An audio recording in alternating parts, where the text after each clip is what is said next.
আজরাইলকে যেই কথা বারবার বলেছিলেন, প্রত্যেক মানুষকে একদিন মৃত্যুর মুখোমুখি দাঁড়াতে হবে। আল্লাহ তাআলা বলেন, পৃথিবীর সব প্রাণীকে মৃত্যুর স্বাদ গ্রহণ করতে হবে।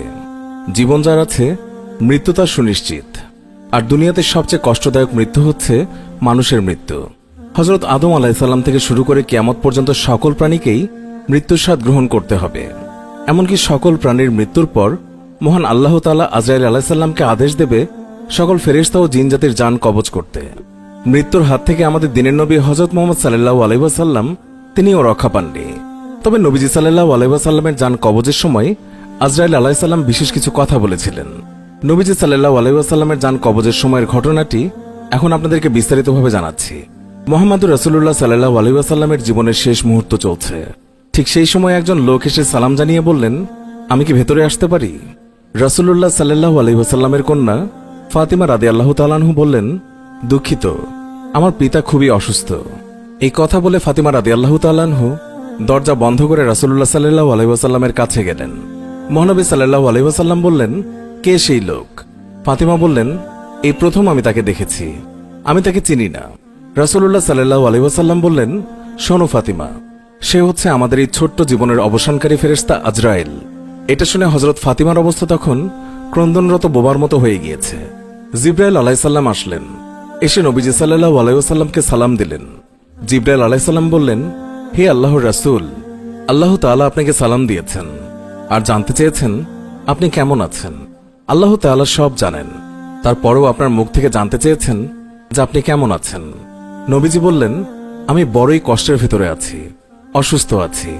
জিবরাইল আলাইহিস সালাম বললেন, ইয়া রাসূলুল্লাহ, একজন নতুন ফেরেশতা এসেছে আজকে আমার সাথে, যেই ফেরেশতা কোনো মানুষের কাছে আসার জন্য কোনো দিনও অনুমতি চায়নি, আর কোনোদিন সে অনুমতি চাইবেও না।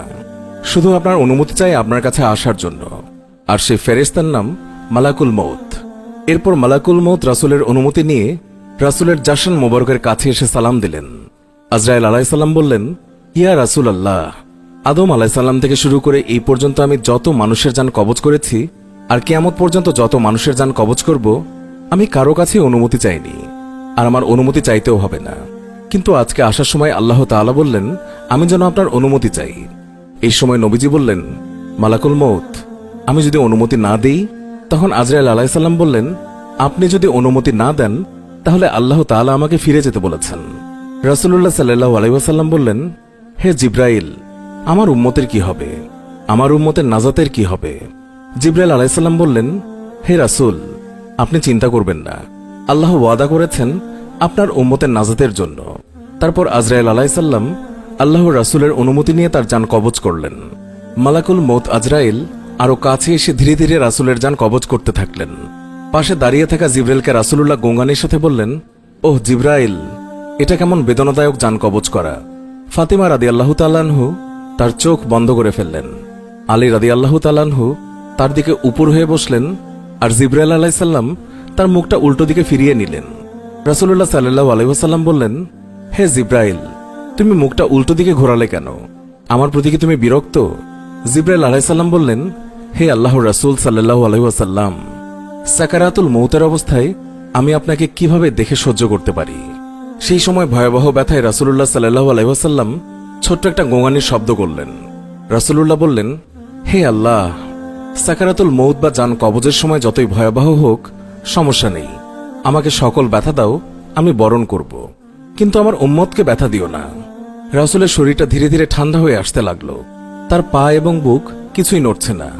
রাসূলের চোখের পানির সাথে তার ঠোঁটটাও কম্পিত ছিল। তিনি কিছু বলবেন মনে হয়। হযরত আলী রাদিয়াল্লাহু তাআলা আনহু তার কানটা রাসূলের মুখের কাছে নিয়ে গেলেন। রাসূলুল্লাহ সাল্লাল্লাহু আলাইহি ওয়াসাল্লাম বললেন, নামাজ কায়েম করো, নামাজ কায়েম করো, আর তোমাদের মাঝে থাকা দুর্বলদের যত্ন নিও। রাসূলের ঘরের বাইরে চলছে কান্নার আওয়াজ। সাহাবীরা এক একজন আরেকজনকে জড়িয়ে ধরে উচ্চস্বরে কান্নারত। হযরত আলী রাদিয়াল্লাহু তাআলা আনহু আবার তার কানটা রাসূলের মুখের কাছে ধরল। রাসূল চোখ ভেজা অবস্থায় বলতে থাকলেন, ইয়া উম্মতি, ইয়া উম্মতি, হে আমার উম্মতেরা, নামাজ, নামাজ, নামাজ কায়েম করো। চিন্তা করা যায় আমরা কোন নবীর উম্মত? এই নবীর কল্যাণে তার উম্মতদের আল্লাহ তাআলা এত মর্যাদা দিয়েছেন যে আমরা পৃথিবীতে আসছি সবার শেষে, কিন্তু জান্নাতে যাব সমস্ত নবীর উম্মতের আগে। তাই তো এই নবীর উম্মত হওয়ার জন্য স্বয়ং ঈসা আলাইসাল্লাম আল্লাহর কাছে ফরিয়াদ করেছিলেন। শেষ পর্যন্ত আল্লাহ পাক তার দোয়া কবুল করেন। আজ রাসূলুল্লাহ সাল্লাল্লাহু আলাইহি ওয়াসাল্লামের সুন্নতের কোনো গুরুত্ব দেই না আমরা। আল্লাহ পাক আমাদের সবাইকে রাসূলুল্লাহ সাল্লাল্লাহু আলাইহি ওয়াসাল্লামের সুন্নত মোতাবেক চলার তৌফিক দান করুন। বন্ধুরা, এই ছিল আমাদের আজকের ভিডিও। আশা করছি আমাদের এই ভিডিওটি আপনাদের অনেক ভালো লেগেছে। ভিডিওটি ভালো লেগে থাকলে অবশ্যই একটি লাইক দিন এবং অনেক অনেক শেয়ার করুন।